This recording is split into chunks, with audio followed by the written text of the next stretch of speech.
Hi friends, welcome to அப்பூஸ் traffic signals. அம்மா, எங்க மேம் டிராஃபிக் சிக்னலை பத்தி சொல்லி கொடுத்தாங்க. ஓ அப்படியா, சூப்பர். உங்களுக்கு என்ன புரிஞ்சது சொல்லுங்க. அதுவாம்மா, டிராஃபிக் சிக்னல்ல 3 கலர்ஸ் லைட் இருக்கும். என்னென்ன colours? Red, yellow and green. அப்புறம் ரெட் கலர் லைட் எரியும் போது வண்டி எதுவும் போக கூடாது. எல்லோ லைட் எரியும் போது நம்ம கிளம்பறதுக்கு ரெடியா இருக்கணும். அப்புறம் கிரீன் லைட் பச்சை கொடி காட்டினாலே நம்ம கிளம்ப வேண்டியதுதான். எக்ஸலென்ட் அப்பு, கரெக்ட்டா சொல்லிட்டீங்க. ஏம்மா, இந்த டிராஃபிக் சிக்னல் இல்லனா நம்ம எங்கேயுமே வெயிட் பண்ணாம சீக்கிரமா போயிடலாம்ல. அப்புறம் எதுக்கு இத டைம் வேஸ்ட் பண்றதுக்கு ரோட்லலாம் வச்சிருக்காங்க? இது என்னடா இப்படி சொல்லிட்ட?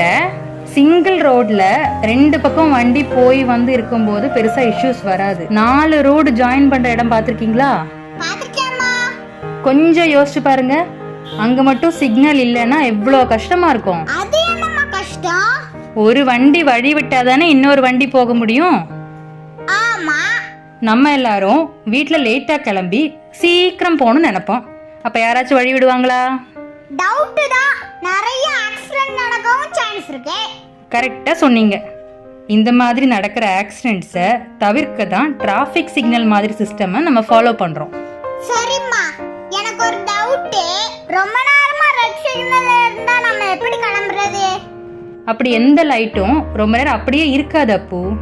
அது ரொட்டேஷனலா மாறி மாறி வரும். அந்த ரோட்ல எவ்வளவு டிராஃபிக் வரும், அது என்ன மாதிரியான ரோடு, இதெல்லாம் செக் பண்ணி தான் டியூரேஷன் செட் பண்ணுவாங்க.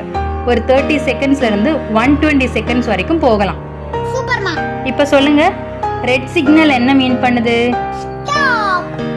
yellow signal get ready. green signal go. அம்மா, அப்ப நடந்து போறவங்க எப்படி போறது? ரெட் சிக்னல் விழும்போது வண்டி போகாதுல்ல, அப்போ நடந்து போறவங்களுக்கான சிக்னல் வரும். நடந்து போறவங்க அந்த டைம்ல மட்டும்தான் கிராஸ் பண்ணணும். சரிம்மா, இனிமேல் ரோட்ல போறப்ப நானும் இதெல்லாம் கவனிச்சுக்கிறேன். டிராஃபிக் ரூல்ஸை ஃபாலோ பண்ணுவோம். ஆக்சிடென்ட்ஸை